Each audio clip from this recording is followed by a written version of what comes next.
네, 오늘 처음 고졸과정 검정고시 4회 첫 시간인데요. 첫 시간 책 피면서 시작하겠습니다. 자, 처음 피시면 11페이지가 나올 거예요. 11페이지가 나오고 이 책의 첫 장의 첫 단원의 제목이 사회를 바라보는 창입니다. 뭐 보시면 알겠지만 조금 책의 내용을 보신 분은 알겠지만 내용이 그렇게 어려운 내용들이 없습니다. 별로 뭐 암기할 거나 그리고 뭐 달달 외워야 할 것들이 별로 없기 때문에 그리고 첫 시간이고 하니까 차분하게 개념 위주로 들으시면서 수업 임하시면 될 것 같습니다.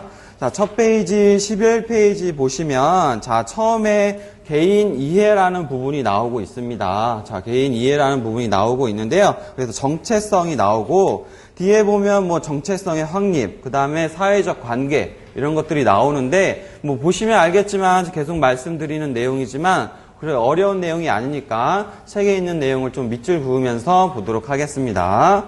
자, 처음에 보시면 자아라는 게 나와 있습니다. 자, 자아라는 게 있는데 자, 바로 스스로 자신의 모습을 얘기하는 말이죠. 다 한 번씩은 들어본 말들이고 어려운 개념이 아닙니다. 그러면서 다른 사람과 구별되는 자신만의 독특한 모습이 있다라고 하면서 두 개의 유형이 나와 있는데요. 주체로서 자아와 객체로서 자아가 나오고 있어요. 자, 주체라는 말을 쉽게 바꾸면 주인공이란 얘기죠. 주인공. 자, 주인공이란 얘기가 되겠고, 그 다음 객체라고 하는 것은 가로로도 나와 있지만 대상입니다. 즉, 나가 주인공이 아닌 다른 일을 얘기하는 말이죠. 그래서 자아와 객체로서의 자아 두 가지가 나와 있는데요. 이런 것들 옆에 읽어보시면 알겠지만 쉬운 말들로 풀어져 있습니다.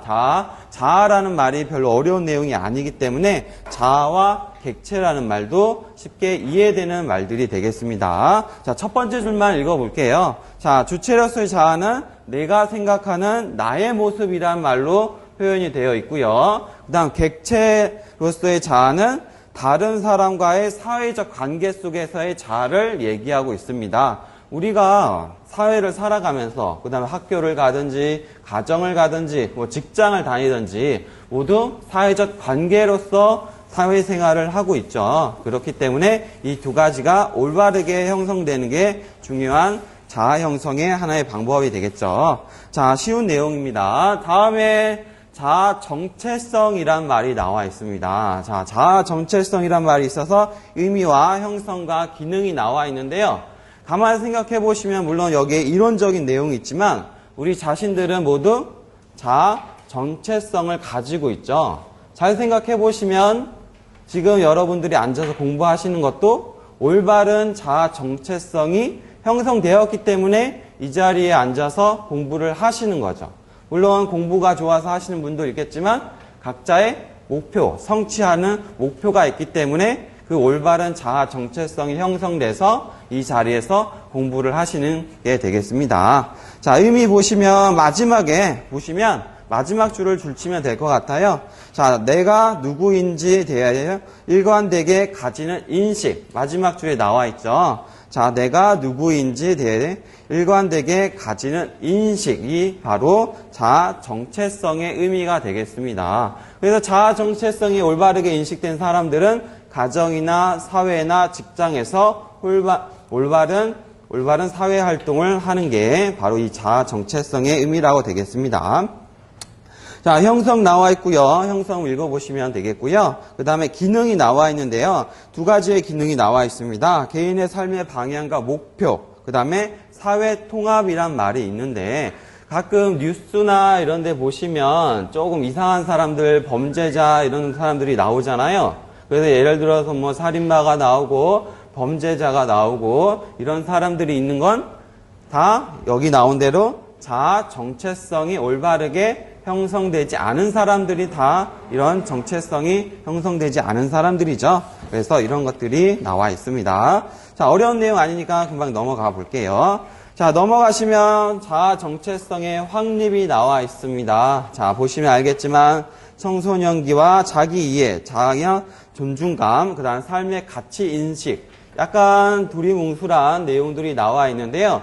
자아 정체성을 형성하기 위해서는 청소년기에 올바른 자아 정체성을 협력해야 되겠죠. 아까도 예를 들었지만 범죄자나 이런 사회 부적응자 이런 사람들이 되게 뭐 여러 요인들이 있지만 가정에서 사랑을 못 받거나 그 다음에 학교나 이런 구성원으로서 올바르게 성장하지 못하는 사람들이 이런 청소년기를 잘 못 보냈기 때문에 이런 자아 정체성이 확립이 잘 안 되는 사람들이죠. 자, 그 다음 청소년기가 중요한 시기다라고 나와 있고요. 그 다음 자기 이해. 우리가 사람을 살면서 자신을 이해하는 게 중요하죠. 자기가 어떤 특성이 있고 어떤 개성이 있고 내가 무엇을 좋아하고 내가 무엇을 싫어하고 보통 청소년 시기에는 자기가 좋아하고 싫어하는 것이 형성되는 시기잖아요. 자아 정체성이라는 게 그런 의미고 그리고 보통 어른으로 성장해서는 그런 것들을 바꾸기가 힘들죠. 어른이 돼서는 자기가 좋아하고 싫어하는 거에 대해서 그 호불호, 쉽게 말해서 호불호가 결정이 돼서 그런 것들 쉽게 바꿀 수 없는 게 바로 자아 정체성과 관련된 내용이 되겠습니다. 자아 존중감, 자 현실에 대해서 올바로 인식하는 거고요. 그 다음에 삶의 가치를 인식하는 것, 적극적인 삶이나 자세를 지니기 위한 필요한 방법이 되겠습니다. 왜 요즘에 성형수술을 많이 하죠? 특히 뭐 남자든 여자든 특히 뭐 남자들도 조금 하고 그 다음에 요즘에 뭐 여자들은 뭐 쌍꺼풀 수술은 뭐 수술도 아니잖아요. 뭐 가격이나 뭐 이런 거에서 금방 할 수 있는 거고. 근데 보통 뭐 TV나 이런 데 보시면 뭐 여러 가지 성형수술 해주는 프로그램 있잖아요. 그런 거 보시면 물론 외모라는 게 삶의 전부는 아니지만 그 외모로 인해서 여기 나온 자아 정체성에 대해서 올바르게 확립하지 못한 사람들이 몇 명 있죠. 물론 그 사람의 개인의 탓은 아니지만 사회적으로 외모에 대한 외모 지상주의가 있어서 그런 것도 있지만 이런 외모나 이런 것들이 자아 정체성을 확립하는 데 중요한 영향을 준다라고 나와 있습니다. 자, 어려운 내용 아닙니다. 자, 쭉 넘어갈게요. 자, 자아 정체성을 확립을 위한 방법 나와 있는데요. 자아 성찰을 해야 되고 구체적인 목표 그리고 긍정적인 태도 사회에 대한 이해 이렇게 나와 있습니다. 다 쉬운 말들이라고 생각이 들어요. 거기서 두 번째 보시면 구체적인 목표를 설정한다 나와 있습니다. 우리가 여러 가지 뭐 초등학교 때는 뭐 장래희망이 뭐냐라고 물어보고 그 다음에 청소년 시기에는 너가 되고 싶은 게 뭐냐라고 묻는 거 이런 게 구체적인 목표에 해당이 되겠죠. 그 다음에 예를 들어서 의사가 되고 싶어 한다. 그러면 의사가 그냥 단순히 대학을 가서 되는 게 아니라 고등학교나 대학교나 이런 일련의 과정들이 있잖아요. 그래서 뭐 필요한 학력을 이수해야 되고, 뭐 대학교에서 몇 년을 다녀야 되고, 이렇게 구체적인 목표를 설정해서 찾아보고 하는 것들이 이런 내용이 되겠습니다. 그 아래쪽에 보시면 피그말리온이라는 얘기가 있어요. 그거 한번 읽어보시면 좋을 것 같은데, 쉽게 말해서 자기 체면이란 말이에요. 자기 체면. 뭐 이렇게 뭐 시험에 나오는 건 아닌데 흔히 피그말리온 하면 자기 체면이라고 합니다. 그래서 예를 많이 들고 거기 뭐 그거의 이유에 대한 내용이 쭉 나와 있는데 자기가 어떻게 쉽게 말해서 자기가 말하는 대로 자기가 행동을 하고 결국 그 목표를 이루게 된다. 자기 체면을 걸 수 있는 게 거기 나온 피그말리온 효과라고 합니다. 그런 것들은 어찌 보면 상식으로 나올 수가 상식이라고 생각 들고요. 이런 말이 나왔을 때 당혹하지 마시고 자기 체면이라는 뜻이다. 자기가 말하는 대로 이루어진다라는 긍정적인 삶의 자세를 이해하는 말이라고 단어라고 생각하시면 될 것 같습니다. 자, 지금까지 한 부분에서는 시험 문제 나올 게 없어요. 별로 나올 게 없고 기본적인 내용이다 생각하시면 됩니다.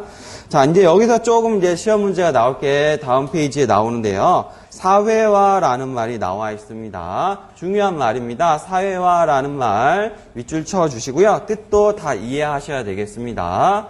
자, 사회화라는 말 제가 한번 읽어볼게요. 사람들이 상호작용을 통해서 자신이 속한 사회의 언어, 규범, 행동 양식을 배우고 내면화하는 과정이다. 내면화가 중요한 말이 되겠습니다. 내면화. 자, 흔히 사회화를 한다는 말은 우리의 우리가 속해 있는 사회에서 거기 나온 대로 언어와 규범과 행동 양식을 배우는 것을 말하고 그것을 단순히 아는 게 아니라 내면화까지 얘기할 때 사회화라고 얘기를 하고 있습니다. 근데 좀 어려운 말이라고 생각 들지만 우리는 지금 여러분들 여기 앉아 계신 분들도 다 사회화를 겪은 거죠. 즉 가정이나 학교에서 때로는 직장에서 다 사회화를 겪고 이 자리에 있는 거예요. 그래서 흔히 사회화를 얘기할 때 대표적인 걸 얘기하는데 두 가지를 얘기합니다. 가정하고요. 학교를 얘기로 합니다. 자, 가정하고 학교가 사회화를 시키는 대표적인 두 개의 기관이라고 생각하시면 돼요. 자, 어려운 내용이 아닌 게 가정에서 우리가 태어나면 우리가 부모를 선택하진 않잖아요. 부모를 선택하지 않는데 그 가정에서 태어나서 양육이 되고 보육이 됩니다. 그러면 그 가정에서 어머니나 아버지를 통해서 기본적으로 우리 사회에서 이루어지는 기본적인 양식을 배우죠. 그 다음에 뭐 말을 조금 배울 수도 있고 또 요즘은 이제 교육을 많이 시키니까 뭐 한글이나 구구단 그리고 이런 것들을 배우는 게 바로 가정이 되겠고요. 그 다음에 학교는 뭐 다 아시겠지만 학교에서는 이제 학생들의 관계, 친구, 그 다음에 나름의 조직 생활 이런 것들을 배우는 게 학교가 되겠죠. 그래서 대표적인 바로 기관이 두 개가 되겠고요. 만약에 공식적으로 가정은 사회화를 위한 기관은 아니에요. 그냥 사회의 기초 단위일 뿐이지 사회화를 목적으로 하고 있는 그 기관은 아니죠. 그냥 사회 기초 단위고 사회화를 목적으로 하고 있는 건 학교가 되겠습니다. 학교 말 그대로 교육시키는 거죠. 얘는 사회화가 목표가 되겠습니다.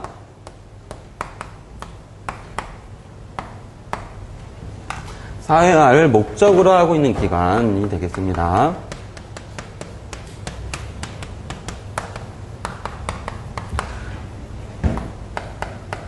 사회화를 목적으로 하고 있는 기관이 바로 학교가 되겠습니다. 가정은 아까 말씀드렸지만 그냥 사회 구초 단위고요. 그 다음 학교는 말 그대로 한 인간이 태어나서 그 사회를 구성원이 되기 위해서 배우는 기관이 학교가 되겠죠. 이 두 가지가 있다라는 건 사회화의 기관이라는 것 정도는 아시면 좋을 것 같습니다.